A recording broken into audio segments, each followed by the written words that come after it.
नमस्कार दोस्तों, स्वागत है आप सभी का आपके अपने चैनल पर। तो दोस्तों आज की वीडियो में हम बात करने वाले हैं छत्तीसगढ़ सब इंस्पेक्टर भर्ती परीक्षा जो अभी 29 जनवरी को हुआ है, उसका अब मॉडल आंसर भी जारी हो गया है। तो ऐसे में इसका जो कटअप है वो एक एनालिसिस के माध्यम से हम जानने का प्रयास करेंगे कि इस भर्ती परीक्षा जो अभी हुआ है इसका कटअप कितने रहने की संभावना है।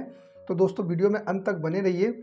और वीडियो को शुरू करने से पहले दोस्तों आपसे एक रिक्वेस्ट करूंगा, अगर मेरे चैनल पे आप नए हैं तो चैनल को सब्सक्राइब जरूर कीजिए।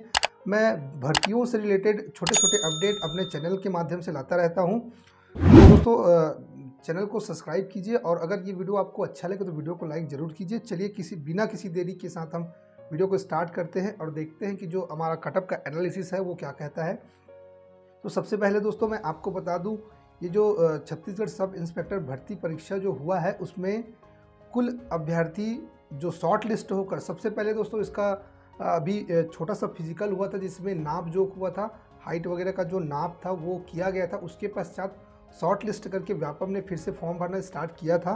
तो देखिए दोस्तों उसमें जो फॉर्म भरे थे लगभग उसमें 67 से 68 हज़ार अभ्यर्थी थे जो व्यापम में फॉर्म भरे थे परीक्षा में बैठने के लिए, प्रारंभिक परीक्षा में बैठने के लिए।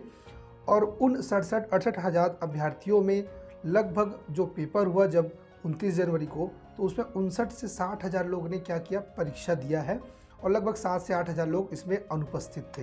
तो इस प्रकार इसका छोटा सा ये डाटा है। और जो परीक्षा का पैटर्न था दोस्तों वो 300 अंक का था और इसमें टोटल 100 प्रश्न थे और नेगेटिव मार्किंग नहीं था। और इसके पश्चात अब ये जो प्रारंभिक परीक्षा हुआ है इसके पश्चात जो शॉर्ट लिस्ट होंगे जिनका अंक क्राइटेरिया में आएगा उनको मुख्य परीक्षा के लिए बुलाया जाएगा।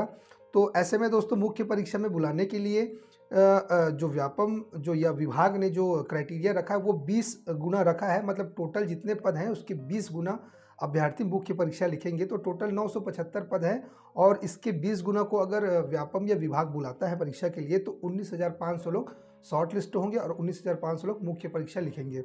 तो ये तो छोटा सा इसका रूपरेखा था। चलिए अब देखते हैं कटअप का एनालिसिस की कटअप का एनालिसिस कहता क्या है। तो चलिए दोस्तों देखते हैं आप कटअप का एनालिसिस कहता क्या है। तो सबसे पहले आपको बताना चाहूँगा दोस्तों, अभी जो परीक्षा हुआ है उसमें 100 प्रश्न थे और 300 अंक थे। इसमें ऋणात्मक मूल्यांकन नहीं था, प्रत्येक प्रश्न में 3 अंक थे। तो उस हिसाब से अगर दोस्तों मैं बात करूँ जनरल कैंडिडेट की जो मेल हैं, अगर वो जो पेपर बनाए हैं उसमें से 52 से 57 प्रश्न सही होते हैं तो वो मुख्य परीक्षा की तैयारी करना प्रारंभ कर दे, वो सेफ जोन में है। और अगर इसको मैं नंबर में कन्वर्ट करूं दोस्तों तो 156 से 171 नंबर हो रहे हैं। तो जनरल कैंडिडेट को मिनिमम 52 से 57 नंबर 52 से 57 जो प्रश्न हैं उनके सही होने चाहिए, तब वो सेफ जोन में कहलाएंगे। इसी संदर्भ में देखिए जनरल कैंडिडेट की फीमेल कैटेगरी में हम अगर बात करें तो लगभग 46 से 52 प्रश्न उनके सही होने अनिवार्य हैं, तब वो सेफ कंडीशन में कहलाएंगे। अब अगला बात करता हूँ ओबीसी का। तो ओबीसी में अगर मेल कैंडिडेट की बात करूँ तो लगभग आपका 48 से 52 प्रश्न अगर आपके सही हैं तो आप मुख्य परीक्षा की तैयारी करना प्रारंभ कर दें।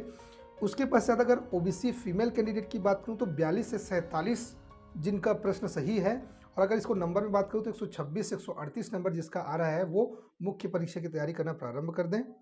इसी प्रकार दोस्तों एससी कैंडिडेट की अगर मैं बात करूं तो अगर मेल है तो 41 से 46 प्रश्न आपके सही हैं तो आप सिक्योर हैं मुख्य परीक्षा के लिए। और फीमेल कैटेगरी में एससी में बात करूं तो 40 से 45 जिनका नंबर है वो भी सिक्योर है मुख्य परीक्षा के लिए। अब आते हैं एसटी संवर्ग में। तो एसटी में अगर आप मेल हैं तो 40 से 44 अगर आपके प्रश्न सही हैं तो आप मुख्य परीक्षा के लिए सिक्योर हैं और तैयारी प्रारंभ कर दें अभी से। और एसटी फीमेल कैंडिडेट हैं अगर आप, तो 35 से 40 प्रश्न आपके सही हैं तो आप जो मुख्य परीक्षा की तैयारी करना प्रारंभ कर दे। तो दोस्तों ये एक संभावित कटअप है, इस प्रकार कटअप रहने वाला है। और जिन अभ्यर्थियों का इन नंबरों के बीच में या इन प्रश्नों की संख्या के बीच में आ रहा है वो निश्चित होकर जो मुख्य परीक्षा उनकी तैयारी करना प्रारंभ कर दे, वो सेफ जोन में है। और थोड़ा बहुत ऊपर नीचे हो सकता है दोस्तों, जैसे कि जनरल कैंडिडेट में 52 से 57 प्रश्न हैं जिनके सही हो रहे हैं, वो एक आध दो नंबर वेरी कर सकते हैं, हो सकता है 52 से नीचे भी आ जाए। तो इस प्रकार थोड़ा बहुत वेरिएशन हो सकता है। बाकी इतने नंबर तक जिनका है वो कैंडिडेट अभी से मुख्य परीक्षा की तैयारी करना प्रारंभ कर दें। और wish you the all the best कि आप अच्छे से मुख्य परीक्षा की तैयारी करें और पेपर को क्रैक करें, इसके बाद फिजिकल भी आप क्रैक करें। तो दोस्तों आज की वीडियो में बस इतना ही, एक छोटा सा एनालिसिस था आपको पसंद आया होगा। अगर आपको पसंद आया होगा तो बिल्कुल इस वीडियो को लाइक कीजिए और अगर मेरे चैनल पे आप नए हैं तो चैनल को सब्सक्राइब कीजिए। जल्द मिलता हूँ आपको एक नए वीडियो के साथ में, तब तक के लिए जय हिंद।